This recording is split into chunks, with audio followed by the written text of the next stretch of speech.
Hello friends, welcome to our YouTube channel. आज के इस वीडियो में हम पढ़ने वाले हैं सेल, विद्युत वाहक बल जिसे ईएमएफ भी कहते हैं, आंतरिक प्रतिरोध जिसे स्मॉल आर से दर्शाते हैं, और टर्मिनल वोल्टता। तो ये सभी जो है आपके क्लास 12 फिजिक्स चैप्टर नंबर 3 विद्युत धारा के बहुत ही इंपॉर्टेंट टॉपिक है। इसलिए इस वीडियो को एंड तक पूरा जरूर देखना। अगर चैनल पर नए है तो चैनल को सब्सक्राइब कर देना और इस वीडियो को अपने सभी दोस्तों के साथ शेयर भी जरूर करना, और पसंद आए तो लाइक करना, और कोई भी डाउट हो तो कमेंट करके जरूर बताना। इस वीडियो को देखने के बाद जो है इस सभी को आप अच्छे से समझ जाओगे।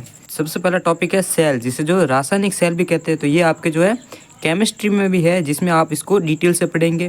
तो देखिए, रासायनिक सेल या सेल किसे कहते हैं। तो सेल एक रासायनिक उपकरण है जो रासायनिक ऊर्जा को विद्युत ऊर्जा में परिवर्तित करता है। सेल क्या है? सेल एक रासायनिक उपकरण है, ठीक है, जिसमें जो केमिकल होते हैं और केमिकल रिएक्शन से क्या बनती है? विद्युत धारा या विद्युत ऊर्जा, ठीक है। मतलब सेल के अंदर क्या होता है? रसायन होते हैं। रसायन के अंदर क्या होती है? रासायनिक अभिक्रिया होती है, और उन रासायनिक अभिक्रिया से रासायनिक ऊर्जा से विद्युत ऊर्जा प्राप्त होती है। विद्युत ऊर्जा से मतलब विद्युत धारा, यानी सेल होता है, सेल के अंदर रासायनिक क्रिया होती है, उससे जो हमें विद्युत धारा प्राप्त होती है, ठीक है। तो आप ऐसा भी कह सकते हैं कि सेल एक ऐसे रासायनिक उपकरण है जिससे जो है रासायनिक ऊर्जा से हमें जो है विद्युत धारा प्राप्त होती है। अब देखिए सेल कैसे होता है। तो सेल के अंदर जो है इस प्रकार से होता है। इसके अंदर जो है जो द्रव भरा होता है, जो पदार्थ होता है, उसे विद्युत अपघटक कहते हैं, और इसके अंदर जो दो भाग होते हैं उसे क्या कहते हैं? इलेक्ट्रोड कहते हैं। तो आपने सेल तो देखा होगा, उसके दो भाग होते हैं, एक धनात्मक और ऋणात्मक, उसे क्या कहते हैं? इलेक्ट्रोड कहते हैं। अब पढ़ते हैं विद्युत वाहक बल जिसे ईएमएफ कहते हैं, या आप इसे इस प्रकार से भी आपको पूछ सकते हैं कि सेल का विद्युत वाहक बल किसे कहते हैं, या फिर विद्युत वाहक बल क्या होता है, या ईएमएफ क्या होता है।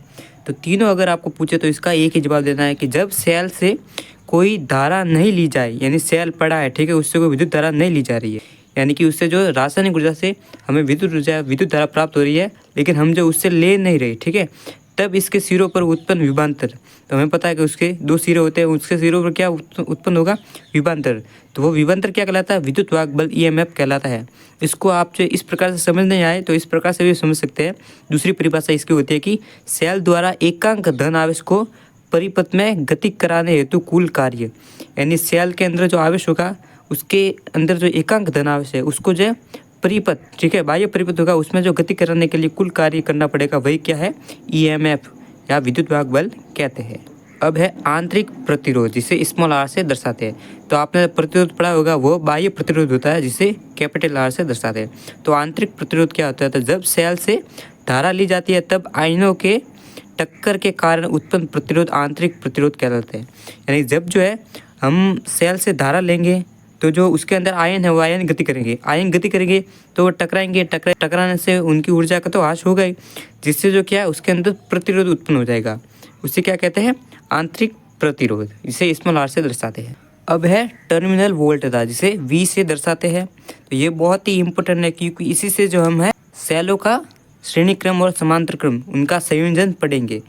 तो देखिए, टर्मिनल वोल्टता जिसे V से दर्शाता है वह क्या होती है? तो जब सेल से धारा ली जाती है, सेल है उससे हम विद्युत धारा ले रहे हैं, उसके अंदर रासायनिक परिवर्तन होता है, ठीक है, तो इसके सिरों पर उत्पन्न वोल्टता टर्मिनल वोल्टता कहलाती है।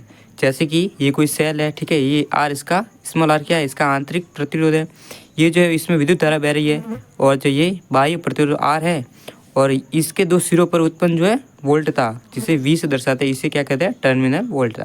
तो इसका सूत्र आपको याद रखना है। तो जब सेल से धारा ली जाती है तो टर्मिनल वोल्टता V बराबर क्या होता है? E minus I R. जहाँ स्मॉल आर तो आपको पता है प्रतिरोध है, आंतरिक प्रतिरोध, और E आपको पता है ये विद्युत वाहक बल, और I जो है विद्युत धारा, और V है जो है टर्मिनल वोल्टता होती है। अब जो है टर्मिनल वोल्टता और धारा और प्रतिरोध संबंध देख लेते हैं, या इसको एक ग्राफ के माध्यम से समझते हैं। तो देखिए, टर्मिनल वोल्टता V और धारा में संबंध क्या होता है? जो इस प्रकार से आता है, और इसकी ढाल क्या होती है? वो स्मॉल आर होती है। यानी कि जैसे जैसे धारा बढ़ती है जो वोल्टता होती है वो क्या होती है? इस प्रकार से घटती है, और इसकी ढाल क्या आती है? आर आती है। अब जो है आर के साथ क्या ग्राफ बनेगा? तो आर के साथ स्टार्टिंग में तो हम जैसे बढ़ाते हैं तो वोल्टता भी बढ़ती है, और एक स्तर पर आकर स्थिर हो जाती है, जिसे क्या कहते हैं? ई कहते हैं। यहाँ पर भी यहाँ से यहाँ तक क्या कहलाता है? ई कहलाता है। तो यही था आज के इस वीडियो में। आई होप आपको वीडियो पसंद आएगा। अगर वीडियो पसंद आए वीडियो को लाइक कीजिए, और ऐसे ही इंपॉर्टेंट वीडियो देखना चाहे चैनल को सब्सक्राइब जरूर करें। इसके बाद हम पढ़ेंगे सेल का संयोजन, जिसमें हम पढ़ेंगे समांतर क्रम और श्रेणी क्रम संयोजन। तो थैंक्स फॉर वॉचिंग, मिलते हैं नेक्स्ट वीडियो में।